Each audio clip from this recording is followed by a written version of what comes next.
Hey there, this is Mark Lusk, physical therapist at MVMT Physical Therapy. We work with a lot of musicians, puppeteers, and athletes who require a lot of hand and wrist strength. So a lot of the training we do is to avoid that overuse injury. One of the tools that we use is a rice bucket. So I wanted to show you that tool today. It's simply a 5-gallon utility bucket with about 20 to 30 pounds of bulk white rice. Each movement should be performed on each hand for about 20 seconds each. So let's show you those movements. All right, so getting into these movements, please make sure that you take off all your jewelry first and wash your hands before you get into the rice bucket. So our first movement is called the surface hand grab. So just keeping your hand right on the surface, you're just going to grab handfuls of rice, kind of a nice quick pace, just like that. And that's really just kind of get things warmed up. And again, 20 seconds on each hand for all of these. The next one is called deep grab. So you want to reach into the bucket way deep as you can, grab a handful of rice and then pull it out. Reach in, grab, and pull it out. You'll find that as you get deeper, it just gets a little bit harder to reach in. So it requires a lot of that hand strength to keep that neutral alignment as you reach in, grab, and pull it out. The next one is our lumbrical pinch. So I'm just going to use my hand almost like miming a puppet, mouthing. And on the surface, I'm going to just open and close there. So we're getting resistance in the closing, but also in the opening. And that extensor strength is pretty important as well. Next, I want to do a thumb pinch. So it's working thumb flexion here. And right on the surface, my thumb is just going to repeat that movement, open and close, open and close. Our 2-finger flex, I'm going to do that same motion, but just with my index finger and middle finger. Again, keeping it on the surface, back and forth, kind of at a nice pace, about 20 seconds.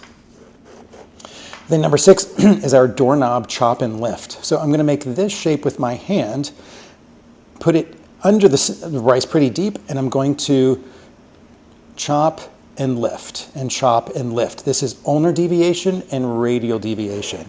So as I get my hand in here, I'm turning that doorknob underneath, ulnar deviation, radial deviation, ulnar deviation, radial deviation.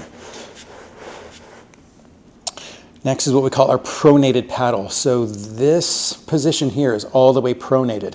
I want to get my thumb pointed towards me, getting my hand under the surface, and I'm going to flex and extend the wrist. So this really winds up a lot of those wrist and forearm muscles as we go into flexion and extension.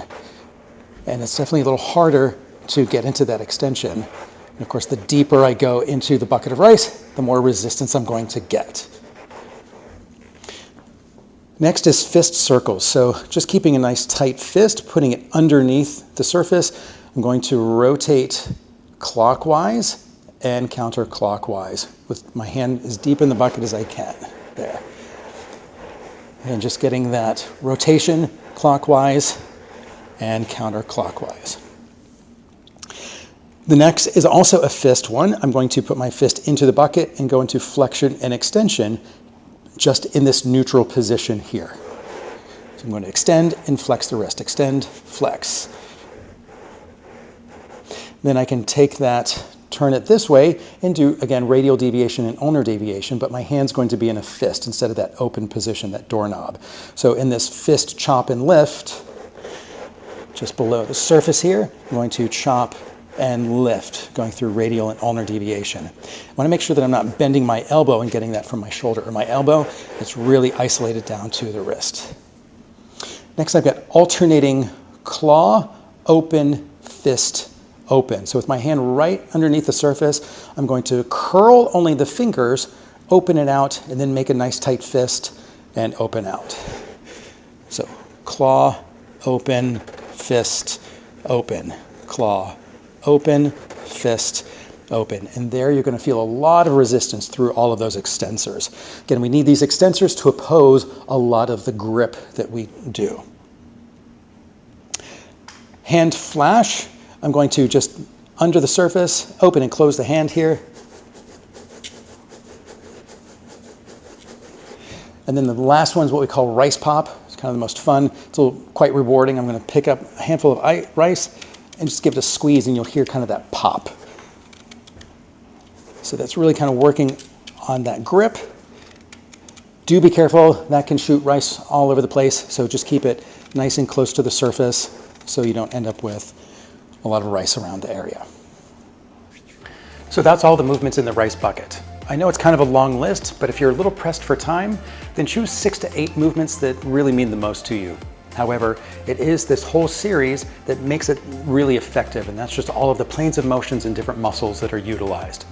If you're having any pain with your craft or your sport, please reach out to your medical professional or your physical therapist. Thanks.